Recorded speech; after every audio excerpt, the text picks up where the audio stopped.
how to do a low-range drink driving guilty plea. This is quite specific. It's not for high-range drink driving, in which case you need a lawyer. I wouldn't even recommend it for mid-range. But if you're low-range and it's your first offence, you can possibly do a good job on your own.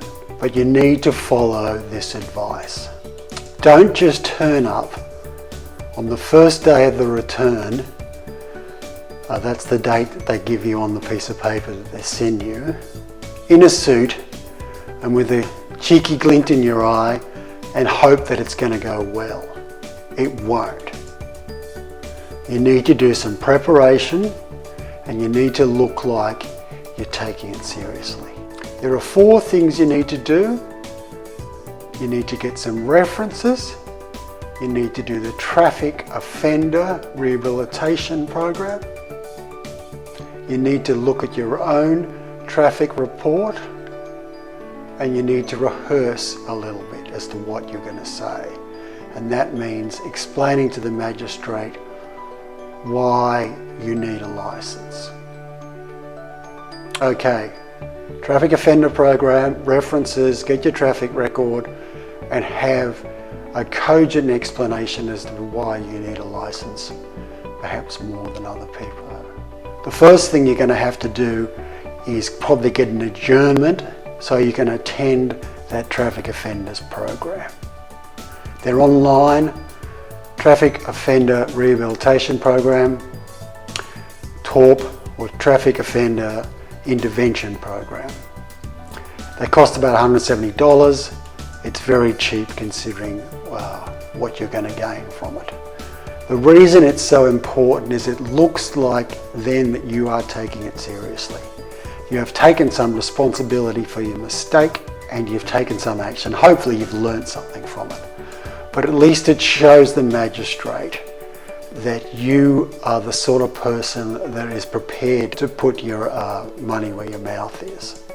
Talk is cheap, and just going in there and saying that you're sorry doesn't really cut it.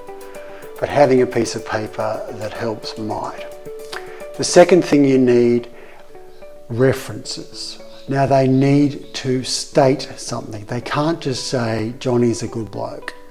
They need to say, I know that John or Karen has been charged with drink driving. Generally, Karen is a wonderful person who takes my children to school and helps with disabled children in the area, or whatever it is. Don't bullshit. Most people can find someone who's going to say something nice about them. Again, that looks good because it looks like you're taking it seriously, and it's also a bit of public shaming in that you have to go and see someone, you have to explain it, you're not trying to keep it secret. You're saying, I got done for drink driving, can you help? And that shows the magistrate that again, you understand that you've committed a crime. The magistrates are fair people and they will want to help you if they can, but you've got to give them the tools to help you. Thirdly, you get your traffic history and you know it back to front. You don't want to pretend that it's better than it is. If it's not good, and that means if you've got 3 major offences, by major I mean speeding more than 10 k's, 20 k's over the limit. If you've just got speed camera offences, that's probably okay. But don't just laugh it off. If it's not great, say, I'm afraid my traffic record doesn't help. Practice that phrase and look suitably serious. If you've got 20 years and you really of lack of history and you haven't lost your licence and you've never had any drink driving before, that will probably help. And lastly, you have a look at why you might need a licence. Most people have got perfectly good public transport in their area. So it's not going to cut it if you say, oh, well, I really like my car. If you can get public transport, be careful of them giving the magistrate something they can come back at you with. And if you say, oh, I need a car to get to work, and the magistrate can say, well, you can get public transport to work like everybody else. Don't be in that position, because then they're a little bit angry with you. It's much better to go the other way and say, I can get public transport, because the magistrate will then be on your side a little bit. That little bit of honesty, they will be thinking, well, yes, you could, but there are weekends and trips away and things where it's hard. If you do have a good reason, like school-age children or aged parents, that won't stop you losing your licence. You should have thought of that beforehand, of course. But it may help reduce the disqualification period. Okay, do a bit of preparation, maybe go to court beforehand. When you go to get your adjournment, so you do your traffic offender program, sit in the court for a little bit and watch what happens. You'll see other drink driving cases going on then, and pick up, listen to what the lawyers say, and start to feel a bit of home in the court. Okay, now I'm going to magically get my suit on and I'm going to show you how to do the plea. Okay, this is what you should look like. A suit, female equivalent. Don't dress up too fancy. It's not a day at the races. You just need to look like you take it seriously. I'll call your name, you'll stand up, I'll ask you how you plead, and you'll say guilty. And it's important that you say that like you mean it. That's the essence of the plea, is that you understand you've committed a crime and you're there to take responsibility for your own failures. If you get that across, you don't have to say that. As I said, talk is cheap. Magistrates see it all the time. But if it looks like you actually, and they can read your body language, you are taking it seriously. Remember that jail is a possibility for drink driving, even in the first offence. So you need to take it like anything other than jail is a good result. If you go into court with that attitude, it will go much better than you think, oh, well, I know Johnny Bloggs down the road and he got off with a Section 10. I need to get a Section 10 too. Imagine the worst case scenario and realise that that's quite possible. It's within the magistrate's rights to give you the maximum, which could be a fine and off the road for 12 months, and work from there. And realise that whatever you get, which is not the maximum, you're actually lucky. Okay, so you've started the plea. It's guilty. The police prosecutor will hand up your traffic record and hand up the facts. The magistrate will read them. The police prosecutor won't say anything, and the magistrate will then say, yes, Mr. McBride, or yes, Miss Smith, and you will hand up your references, and you will hand up your record that you've been to the traffic offender rehabilitation program. And they will read that, and that will set you off well. And she'll then go, yes, Mr. McBride, and she'll look at you and you stand up, if you're not already standing up. Every time you talk to the magistrate, you've got to stand up. Again, it shows respect. They're good people and they are very courteous, but you need to show courtesy to them. So you stand up, try to look them in the eye as best you can. You will be nervous. That's normal. That's not going to be a problem. Speak up. A lot of the time people speak too quietly, and the magistrate will then have to tell you to speak up, and that will throw you a bit. So start to speak clearly. Don't shout, there's microphones, but speak loudly and clearly.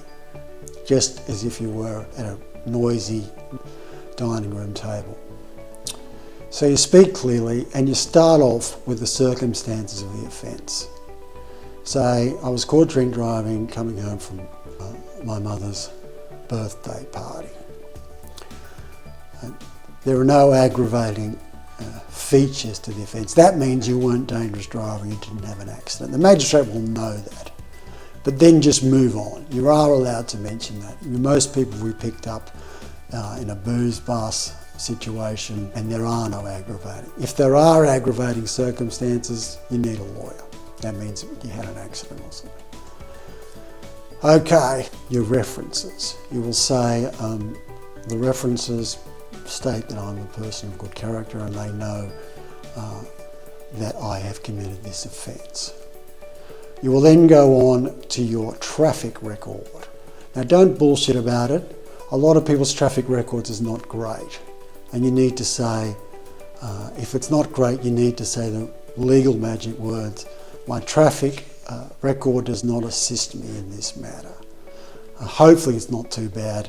The magistrates see traffic records all the time, day in, day out, so they have a very good eye for seeing what is the normal speed camera offences that most people have, and what is someone who thinks they're a little bit special and thinks that they can joyride, or where they've got a fancy car and they can go that extra fast because they've paid so much money for their car. The magistrate will be able to work you out by looking at your traffic record. A lot of people, it's a little bit embarrassing, and you have to own that. But if you've done the offenders program, if you've got good references, if you've turned up in a suit and you're very courteous, there is some sort of chance that the magistrate might think that you've learned your lesson. If your traffic record is bad, don't expect it to go that well. So that's something to think about when you think, oh, it's just a speeding offence, it's just a points offence. The more of them you get, the harder it is for you to convince a magistrate when you really need it that you're a good person. Finally, the need for a licence. Again, as I said, the only real categories where you do need a licence more than anyone else is if you've got school-aged children, or you've got a disabled family member, or you've got aged parents and you actually look after them. It's not good enough to have aged parents, but and you live in an area where, like some Western Sydney places, where the public transport is not good and is not reliable, or in some places it doesn't exist. That doesn't mean you won't lose your licence, because you should have thought of that beforehand. But it will help you to get the minimum sentence. So you can say, I live at Bonnyrigg, or I live at somewhere or other, there isn't any public transport, or there is, or it's very unreliable. So I'd ask the magistrate, or ask Your Honour, call them Your Honour, but it doesn't matter if you get that wrong, they will understand that. Sir, ma'am, just as long as you're respectful, I would ask Your Honour to impose the minimum possible sentence in all the circumstances. Not the minimum available, the minimum that's applicable to the circumstances of my case. And again, look suitably chastised and look like you're there to take your lumps. They know the facts. You know, you had all this stuff before you drank drive, so it's a bit too late to look like a scalded dog then. You need to man up or woman up and be prepared to get what you get. You may be able to get a Section 10, everybody wants one. You'd have to have about 20 years of very good driving history, and you'd have to be low range. Don't expect it. It may be all your Christmases have come at once, and you may get it, even if you're self-represented, if you follow this advice. If you're mid-range, it's not going to happen, but if you're mid-range in the very lowest end of the spectrum and you're middle-aged and you've got a very good driving record, you may be able to get some minimum suspension. Again, treat everybody with respect. The police, the magistrate, they're all doing their job. You can always appeal, but take whatever you get with good grace. That's about it. I hope you've enjoyed it. I hope you learned. You can do it. The lawyer's usually better, but if it's low range, if your traffic record is not bad, and you don't have the money, it is possible to get quite a good result. But again, follow these 4 steps. Do the traffic offender program, get good references, know your traffic history, and explain why you need a licence. Don't waffle. The whole thing should take 5 minutes, and rehearse it, and it should be like, done the traffic offender program, here are my references, be prepared to answer questions on them. My traffic record is good, fair, middling, does not assist me. Finally, my need for the licence is as follows. Don't try and tell the magistrate you need a licence, just to say, this is what I need a calf for. And that's just so they can work out how long your suspension is going to be. I hope that's helpful. It's a bit of a community service announcement, trying to give something back. It's an imperfect recording. Attitude is just to get things out there. I can improve the broadcast quality and the editing later. Finally, if you liked that video, subscribe to the channel or like it. And if you saved a few bucks on your guilty plea, maybe sling me the price of a cup of coffee or even a steak.